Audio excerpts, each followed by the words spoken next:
सभी साथियों को रवि पांडे का नमस्कार संयुक्त लीगल टीम की तरफ से।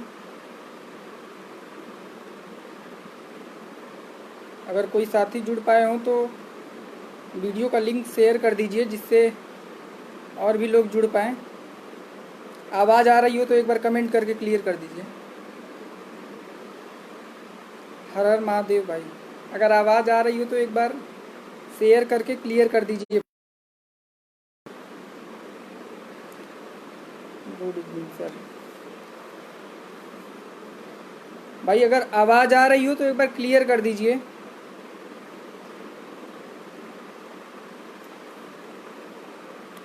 एक 127 लोग जुड़ चुके हैं। थोड़ा सा वीडियो को शेयर कर दीजिए हर ग्रुपों में जिससे कि ज़्यादा से ज़्यादा लोग इस लाइव सेशन से जुड़ सके और जो मुद्दा है सुप्रीम कोर्ट का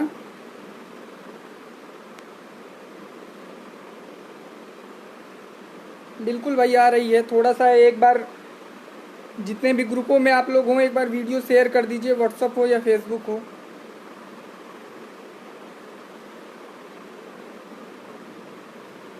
राधे राधे भैया, साउंड क्लियर। बस 2 मिनट के लिए। बिल्कुल भाई, सब कुशल मंगल है। आपका 1 मिनट का टाइम लगेगा, ग्रुपों में शेयर कर दीजिए, फिर से बात शुरू करती हैं।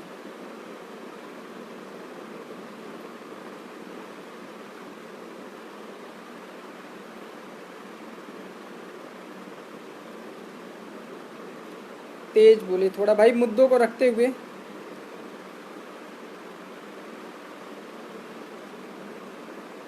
सब ठीक। चलिए अब धीरे धीरे शेयर होता रहेगा, बाकी मुद्दों पर हम अपनी बात रखते रहें। बाकी जिसको जुड़ना होगा धीरे धीरे जुड़ता जाएगा। 3 मुद्दों पर बात करेंगे और जो इस समय सबसे ज़्यादा चर्चित मुद्दा चल रहा है, पहला तो सुप्रीम कोर्ट में जो हमारे भर्ती को लेकर चल रहा है, दूसरा हाई कोर्ट में जो मैटर इस समय चल रहा है, और तीसरा सबसे ज़्यादा जो चर्चित मैटर है, सारे टीमों की नज़र जिस पे है और सारे लोग जो एक गुट बना करके एक दूसरे पे आरोप प्रत्यारोप का खेल खेल रहे हैं, अधिवक्ता वाला। तो तीनों चीज़ आपको आज संयुक्त लीगल टीम का पॉइंट आपको क्लियर हो जाएगा। बिल्कुल भाई, ज़्यादा समय न लेते हुए अब हम सीधे सीधे अपने पॉइंट पे स्टार्ट करते हैं। पहला सुप्रीम कोर्ट मुद्दे पे जितना भी मैटर चल रहा है उसको ले लेते हैं। तो सबसे पहले जो हमारी मॉडिफिकेशन एप्लीकेशन फ़ाइल की गई थी, उसके लिए राघवेंद्र भैया ने अपने स्तर से जितना हो सकता था उन्होंने मॉडिफिकेशन फ़ाइल किया था। अपने स्तर से सुनवाई करवाना चाहते थे, सीनियर अपीयर करवाना चाहते थे। बहुत से लोग इस मैटर को इतना ज़्यादा कॉम्प्लिकेटेड बनाने की कोशिश की है कि जैसे राघवेंद्र प्रताप सिंह का चयन इस भर्ती में नहीं होना है। उन लोगों के द्वारा ऐसा मतलब एक प्रोपोगेंडा फैला दिया गया सारे टीमों के द्वारा कि लगता था कि उसी दिन वो खुद उस केस को अगर कुछ उल्टा सीधा होता है तो सिर्फ राघवेंद्र प्रताप सिंह को नौकरी मिलेगी और अच्छा होता है तो उनको नौकरी नहीं मिलेगी। ऐसा एक माहौल बना दिया गया। खैर, उन्होंने हर स्तर से अपना प्रयास किया और कुछ लोग ट्रोल कर रहे थे कि दूसरे के भरोसे पे अधिवक्ता करना चाहते हैं, ये करना चाहते हैं, वो करना चाहते हैं। तो उसके लिए भी सुन लीजिए, जो केस लड़ता है वो अपने दम पे केस लड़ता है, अपने आप पे अधिवक्ता उतारने की क्षमता होती है, किसी दूसरे के भरोसे पे केस नहीं लड़ता है। लेकिन हाँ, अगर आप उसका थोड़ा सा सहयोग कर देते हैं और आपके द्वारा सहयोग किए जाने पे भी वो रास्ता वहीं जाता है जहाँ आपको जाना है, तो इसमें कोई गुरेज नहीं होनी चाहिए। लेकिन आप तो रास्ता पे चलने के लिए मदद करने के अलावा गड्ढे खोदने का काम किया आप लोगों ने, तो उसके लिए धन्यवाद। आप लोग जिस स्तर से लगे हुए थे कि सुनवाई ना होने पाए, महाकाल को भी शायद वही मंजूर था और सुनवाई उस दिन नहीं हो पाई। लेकिन मॉडिफिकेशन फ़ाइल है, 14 तारीख की डेट में टैग है। अब उस मॉडिफिकेशन का क्या महत्व होगा आगे आप लोगों को, उसके बारे में भी अभी थोड़ा सा बता देते हैं। ये सिलसिलेवार हम बताते हैं कि जो घटनाक्रम इस समय चल रहा है। दूसरा है, अधिवक्ता के बारे में भी बोलेंगे, थोड़ा सा बस धैर्य रखिए। दूसरा है, एक मैटर था, ऋषभ मिश्रा की याचिका थी उत्तर कुंजी प्रकरण को लेकर के। इस याचिका को बार बार फाइल किया गया, विड्रा किया गया, फाइल किया गया, विड्रा किया गया। मतलब जब ये लगने वाला होता था तो इसको विड्रा कर लिया जाता था। इसलिए कि इसको मतलब एक पर्टिकुलर बेंच में ले जा कर के मामले पे कुछ आदेश करवाया जाए, और उसी के तहत इसको किया गया। अमिता त्रिपाठी का सेम मैटर खारिज हो चुका था, उसी के आधार पे ये याचिका भी खारिज हुई, लेकिन इसमें डायरेक्शन दे दिया गया और माननीय डबल बेंच को 2 महीने में मामला निस्तारित करने का आदेश सुप्रीम कोर्ट ने एक तरह से डायरेक्शन कर दिया।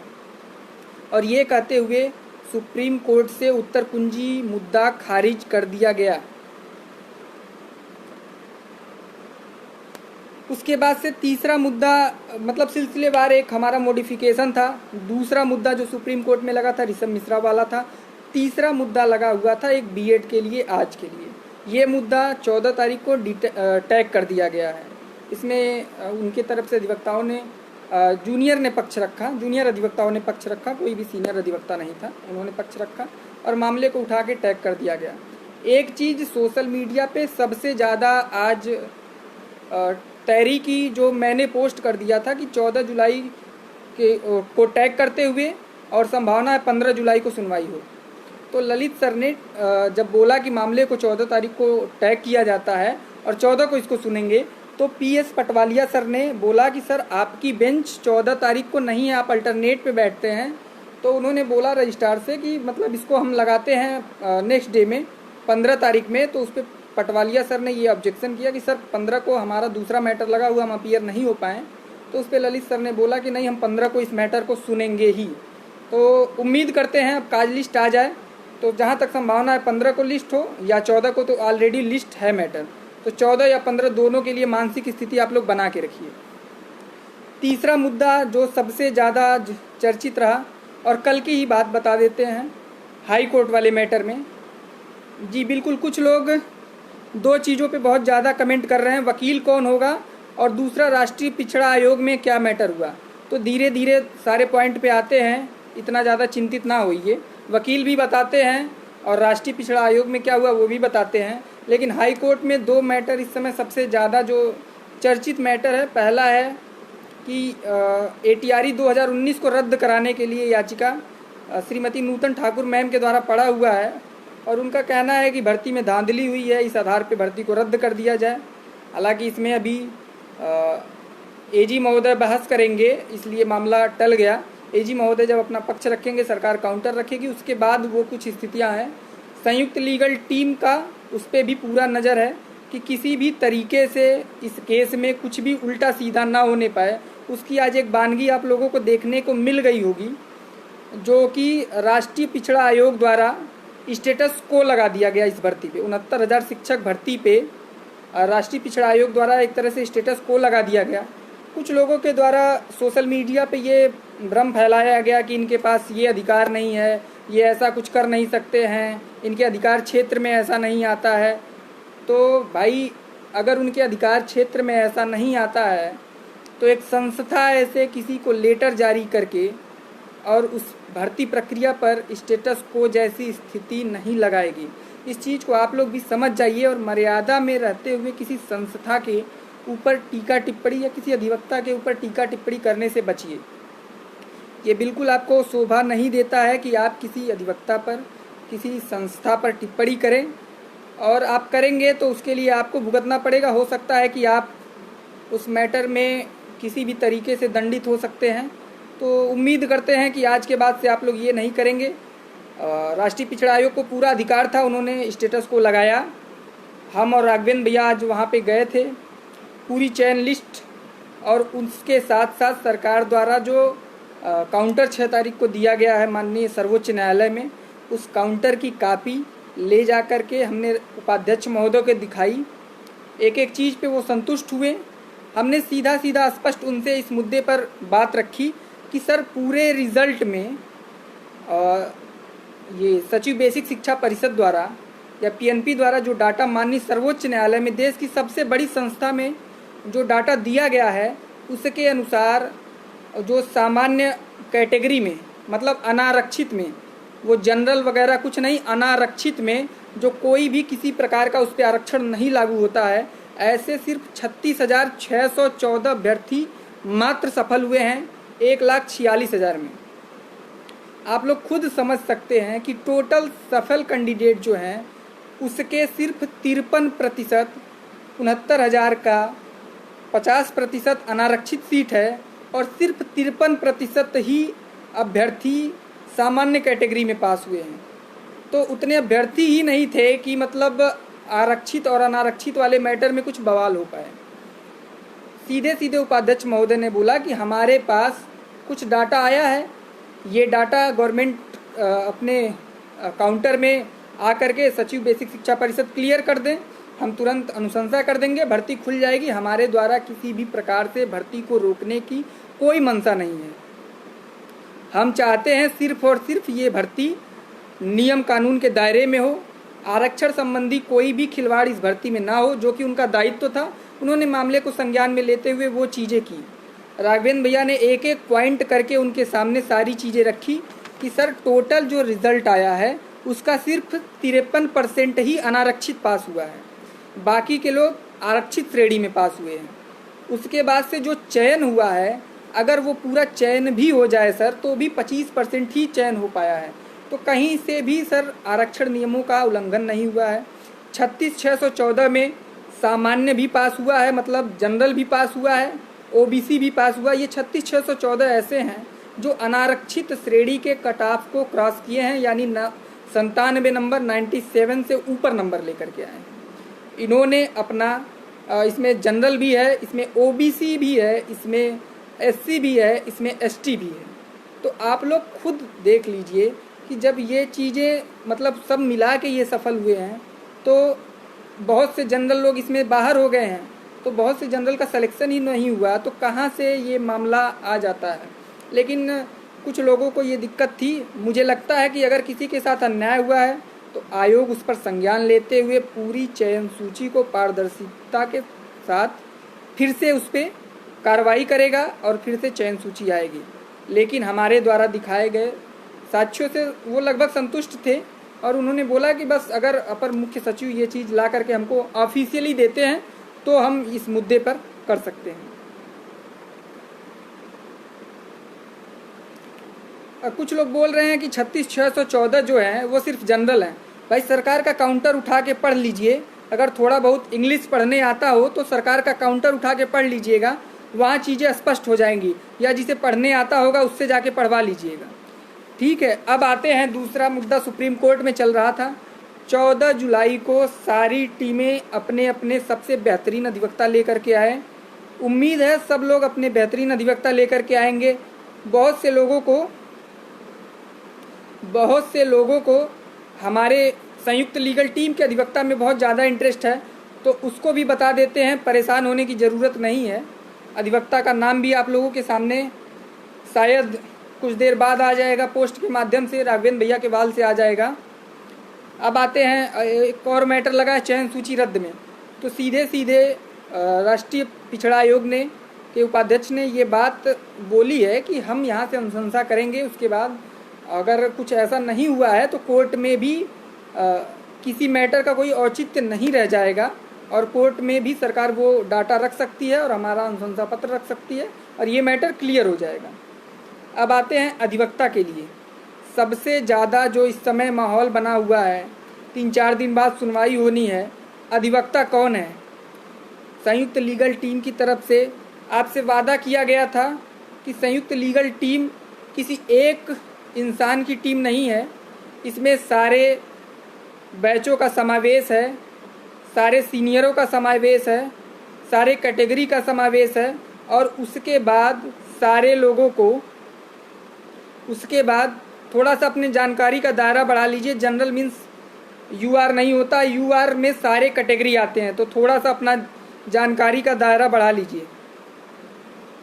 अब आते हैं अधिवक्ता पे। तो अधिवक्ता का नाम तो नहीं हम आपके सामने अभी ले रहे हैं, लेकिन इतना बोलेंगे कि संयुक्त लीगल टीम की तरफ से अधिवक्ता फाइनल हो चुका है और थोड़ी देर बाद उस पर फाइनल मुहर जैसे ही लग जाएगी, टोकन मनी कुछ देर में हम दे देंगे।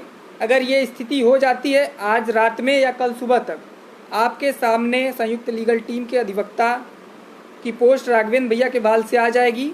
उसके बाद आप लोग उसका वो कर सकते हैं। कुछ लोगों को ये है कि अधिवक्ता होंगे कौन, तो इतना कहेंगे कि भारत के टॉप 10 अधिवक्ता में से एक अधिवक्ता को हम उतारने जा रहे हैं।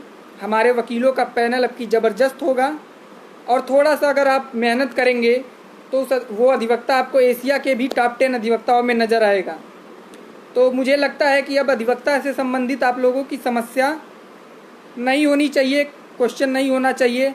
अधिवक्ता जो होगा वो 100% टॉप 10 अधिवक्ताओं में से एक है, भारत सरकार के अंग भी रह चुके हैं और मुझे लगता है कि इतना आप लोगों के लिए काफ़ी होगा। थोड़ा सा सर्च करिए, बाकी राघवेंद्र भैया के वॉल पे देखते रहिए, हो सकता है अभी कुछ देर बाद उनके वॉल से अधिवक्ता का नाम अनाउंस कर दिया जाए। वकीलों का पैनल कुछ लोग सुनना चाहते हैं तो सबसे पहले सुन लीजिए। हमारे अमित सर एओआर हैं और सीनियर अधिवक्ता विनय नवारे जी हैं। एक बात ये ध्यान रखिएगा कि अब तक की हुई सारी सुनवाइयों में हमारी तरफ से, संयुक्त लीगल टीम की तरफ से सीनियर अधिवक्ता अपीयर हुए हैं और किसी भी डेट पर हम ये कोताही नहीं करेंगे कि सीनियर अपीयर ना हो और अपना मुद्दा दमदारी से ना रखा जाए। अब अधिवक्ताओं के पैनल में विनय नवारे सर हमारे रहेंगे। दूसरे जो हम टॉप 10 अधिवक्ता भारत से ला रहे हैं वो भारत सरकार का भी अंग रह चुके हैं। भारत सरकार में अब जो सबसे बड़ा पद होता है शायद उससे रिलेटेड रहे हों, वो सारा उनके वॉल से देख लीजिएगा। तीसरा मुद्दा है कि वो एशिया में भी आप देखेंगे तो टॉप 10 में उनका नाम पाएंगे। और इस पैनल के साथ हम कोशिश करेंगे कि 14 तारीख से पहले एक बेहतरीन पैनल की लिस्ट आपको संयुक्त लीगल टीम के सभी सदस्यों के वॉल पे दिख जाएगी। किसी भी प्रकार से आपको निराश नहीं होना पड़ेगा। अगर आपने साथ दिया है तो आप सामने आइए। भाई कुछ लोग बोल रहे हैं हरीश साल्वे, हमारे पास उतने का सहयोग नहीं था कि हम हरीश साल्वे कर सकें, लेकिन आपने जितना सहयोग किया है उसके तहत टॉप 10 अधिवक्ता हम लेकर के, टॉप 10 में से एक अधिवक्ता लेकर के हम आपके सामने 14 जुलाई को बेहतरीन तरीके से पैरवी करेंगे। 14 तारीख को जो केस का सिनेरियो बन रहा है, जो अब तक के सुनवाई में टिप्पणी की है माननीय ललित सर ने, उसको भी एक बार आप लोग सुन लीजिए। ललित सर के द्वारा आज पटवालिया सर ने बहस करते हुए ये बोला कि सर 14 तारीख को हम नहीं रहेंगे, 14 तारीख को आपकी बेंच नहीं है, 15 को लगा दीजिए। अरे 15 को आपकी बेंच है तो 15 को हम अपीयर नहीं हो पाएंगे। तो उन्होंने बोला 15 को हम इस केस को फाइनल करेंगे। आज भी बोला उन्होंने फाइनल करेंगे, इससे पहले भी उन्होंने बोला फाइनल करेंगे।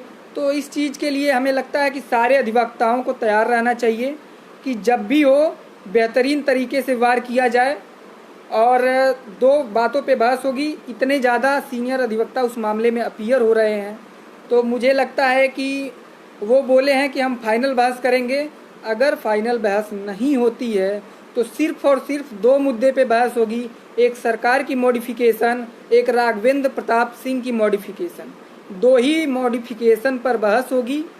अगर पूरे मुद्दे पर बहस नहीं होती है, सरकार कोर्ट ये बोलती है कि हम इसको रेगुलर हियरिंग पे लगाते हैं, तब तक के लिए हमारा प्रयास होगा, सरकार का प्रयास होगा। 2 मॉडिफिकेशन पड़ा है कि सर आप 9 जून के आदेश को मॉडिफाई कर दीजिए जिससे ये भर्ती शुरू हो सके। 9 जुलाई के आदेश को मॉडिफाई कर दीजिए जिससे ये भर्ती शुरू हो सके, बाकी आप मुद्दा सुनते रहिए। तो हमारी तरफ से तैयारी पूरी है। आज तैयारी को अंतिम अंजाम दे दिया गया है। कहीं से भी भर्ती के लिए हर वो काम करेंगे जहां से भर्ती रुकेगी। उम्मीद करते हैं 14 को भर्ती सुप्रीम कोर्ट के चंगुल से निकाल करके नियुक्ति पत्र की तरफ बढ़ेगा। इसी के साथ बाकी आप लोग ग्रुपों में शेयर कर दीजिए और किसी का क्वेश्चन हो तो आप लोग संयुक्त लीगल टीम का हेल्पलाइन एक पोस्टर चल रहा है, एक पेज चल रहा है, उस पर आप लोग सहयोग करते रहिए। और अगर आप लोगों ने सहयोग अभी किया तो एक और बेहतरीन सीनियर अधिवक्ता हम और इंगेज कर सकते हैं। आपके सहयोग पे पूरा डिपेंड करेगा। अगर आपने सहयोग किया तो विनय नवारे सर दूसरे अधिवक्ता फाइनल हो चुके हैं हमारे। आपने सहयोग किया तो तीसरे अधिवक्ता भी हमारे पैनल में 14 तारीख को आपके सामने उतरते हुए दिखाई देंगे। सब कुछ आपके सहयोग पर डिपेंड करेगा। आपके द्वारा दिए गए सीमित संसाधन में टीम ने इस कोरोना जैसे महामारी में घर से आकर के दिल्ली में बेहतरीन काम करने का जितना हो सकता था उतना प्रयास किया। लोगों के द्वारा बरगलाया जा रहा है कि संयुक्त लीगल टीम ऐसा कर रही वैसा कर रही है। एक बात बस अपने जहन में बैठाए रहिएगा, टीम का नेतृत्व राघवेंद्र प्रताप सिंह सोमवंशी कर रहे हैं। उनके नाम से सारी याचिकाएं हैं। उनके द्वारा वो 2013 बैच के सीनियर हैं हमारे, और वो इस केस में घर छोड़ के दिल्ली में पड़े हुए हैं तो सिर्फ और सिर्फ इसलिए कि चयन सूची को बचाया जाए और भर्ती को शुरू कराया जाए। कहीं से किसी भी प्रकार से कोई कोताही नहीं की जाएगी। इसी के साथ अन्य कोई मुद्दा हो आप पेज पर आकर के अपने प्रश्न रख सकते हैं। संयुक्त लीगल टीम के सदस्यों से आप अपने प्रश्न रख सकते हैं। बाकी के लिए भाई कुछ लोग बोल रहे हैं, कोई आलोक चौरसिया जी हैं, 35,000 का अधिवक्ता है नवारे।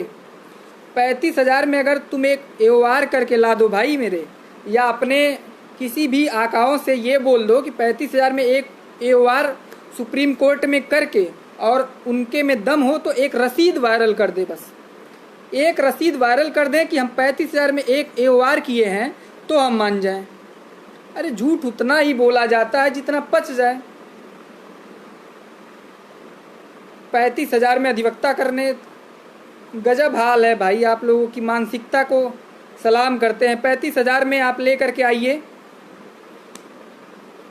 और जो ये कमेंट कर रहा 35,000 के अधिवक्ता हैं, तो आके भाई मेरे 35,000 में तुमको 10 बार दूंगा, आके उनको एक बार अपीयर करवा दो तुम मुझे। मैं 70,000 देने को, 1.5 लाख देने को तैयार हूँ, एक बार अपीयर करके दिखवा दो।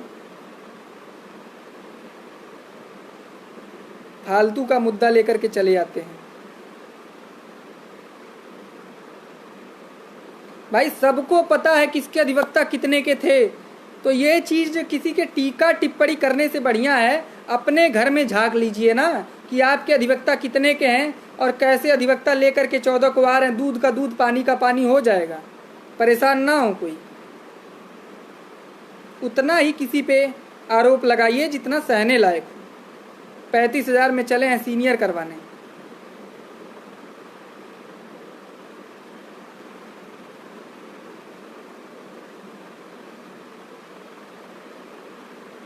और किसी का कोई क्वेश्चन हो तो 2 मिनट के लिए आप अपने क्वेश्चन रख सकते हैं।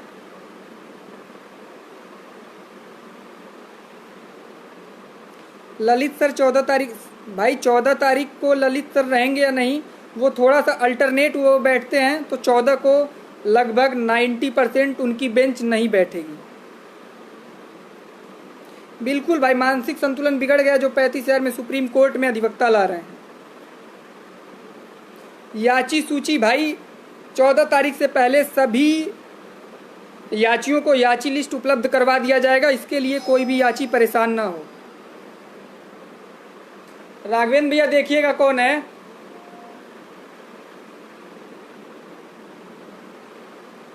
चलिए ठीक है, इसी मुद्दों के साथ लाइव वीडियो को यहीं समाप्त करते हैं। शेयर कर दीजिएगा। कोई भी समस्या हो आप लोग संयुक्त लीगल टीम से संपर्क कर सकते हैं। याची आप लोग अभी भी बन सकते हैं। 15 तारीख तक याची लिस्ट, शारदा प्रसाद मिश्रा जी, याची लिस्ट उपलब्ध करवा दिया जाएगा।